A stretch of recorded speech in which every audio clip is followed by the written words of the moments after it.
Assalamualaikum warahmatullahi wabarakatuh. Perkenalkan, kami dari kelompok pertama yang beranggotakan saya Andi Kurniawan dan rekan saya Romi Sanjaya akan mempresentasikan sebuah video yang berjudul Tawasud. Apa itu tawasud? Tawasud itu adalah sikap tengah-tengah, tidak ekstrim kanan, tidak juga ekstrim ke kiri. Jadi dalam sebuah tafsir LPMG mengambil sebuah ayat Al-Baqarah 143. A'udzubillahi minasyaitonir rajim. Bismillahirrahmanirrahim. Wa kadzalika ja'alnakum ummatan wasatan litakunu syuhada'a 'alan nas wa yaqulu rasulu 'alaikum syahida. Kata wasat itu merujuk arti pertengahan. Ummatan wasaton, masyarakat yang berada di pertengahan atau moderat. Nah, menurut pendapat Abdullah Yusuf Ali mengartikan sebagai justly balanced. Esensi ajaran Islam itu adalah menghilangkan segala bentuk ekstremis dalam berbagai hal. Wasatiyah atau yang sering disebut moderasi atau posisi tengah. Keterlibatan semua pihak untuk menjadi saksi atau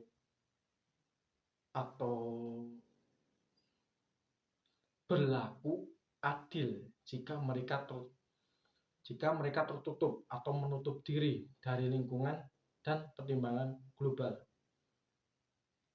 Kami mengambil sebuah tema keadilan tanah Rempang yang telah booming di waktu yang sudah lalu dan masih hangat. Jadi kasusnya itu pembangunan kawasan industri Pulau Rempang di Kota Batam menimbulkan konflik sengketa tanah antara masyarakat, pemerintah, dan PT Makmur Elok Graha. Jadi terdapat 3 sisi. Yang pertama masyarakat, 2 pemerintah, 3 investor, yaitu PT Makmur Elok Graha.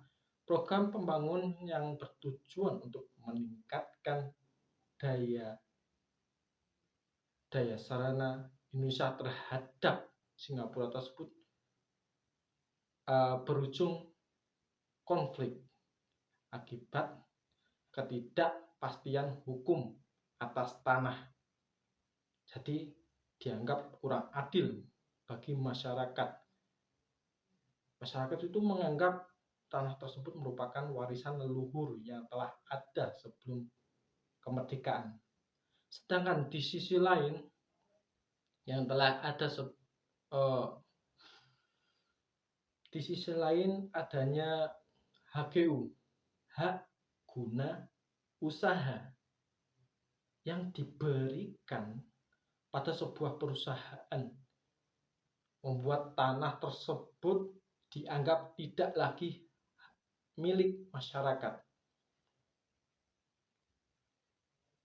Lalu bagaimanakah respon Al-Quran terhadap tema tersebut? Terdapat keterkaitan dan juga solusi yang dihadirkan dalam penjelasan yang akan disampaikan oleh rekan saya.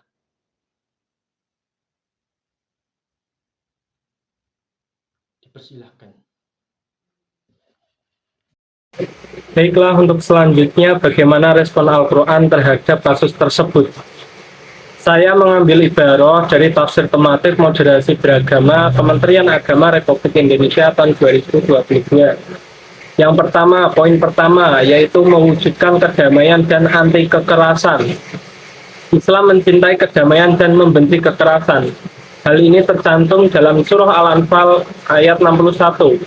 Mengajak menebarkan kedamaian tercantum dalam surah Yunus ayat 25. Islam pun mendeklarasikan bahwa perdamaian lebih dicintai daripada peperangan. Hal ini tercantum dalam surah An-Nisa. Perintah ini seharusnya diwujudkan dalam berbagai aspek kehidupan, yang mana tidak hanya terkait dengan hubungan individu atau kelompok, tetapi juga dalam konteks membangun tatanan kebangsaan dan bernegara. Bahkan tidak saja dalam konteks relasi antar manusia, tetapi juga dalam konteks relasi antar makhluk hidup. Yang mana jika ditilik dari kasus tersebut itu sangat jauh dari nilai kedamaian dan anti kekerasan. Solusinya adalah dari pihak warga maupun pemerintahan harus tetap menjunjung nilai kedamaian dan anti kekerasan. Poin kedua, yaitu menaati komitmen kebangsaan. Dalam Al-Quran terdapat sejumlah ayat yang mengandung petunjuk dan pedoman bagi manusia dalam hidup bermasyarakat dan bernegara. Beberapa ayat diantaranya mengajarkan tentang kedudukan manusia di bumi dan prinsip-prinsip yang harus diperhatikan dalam kehidupan bermasyarakat, seperti prinsip musyawarah dan konsultasi yang terdapat dalam surah Al-Imran ayat 159.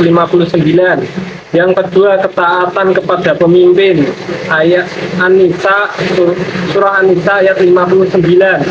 Yang ketiga, keadilan yang terdapat dalam surah An-Nahl ayat 90.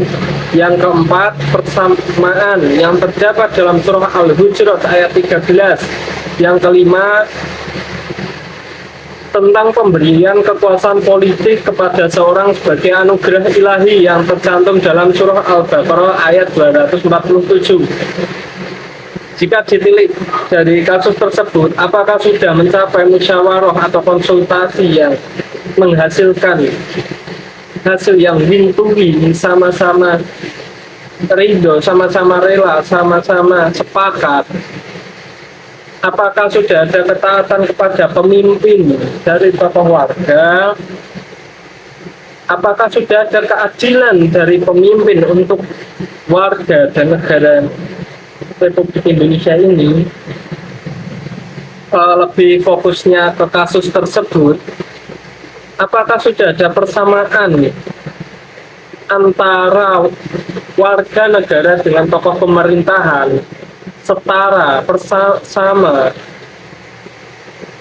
Apakah kekuasaan politik tersebut sudah digunakan sebagaimana mestinya? Untuk solusinya ya musyawarah atau konsultasi supaya mencapai nilai kesepakatan. Dari tokoh warga juga menaati taat kepada pemimpin. Dari pemimpin juga memberikan solusi yang adil. Dari pemimpin atau warga sama-sama merasakan persamaan menjadi warga negara Indonesia, yang mana mereka adalah sesaudara dalam negara. Yang terakhir adalah politik tadi, solusi untuk pemberian kekuasaan politik, apakah sudah digunakan gagasan atau jalan keluar yang sebagaimana mestinya mereka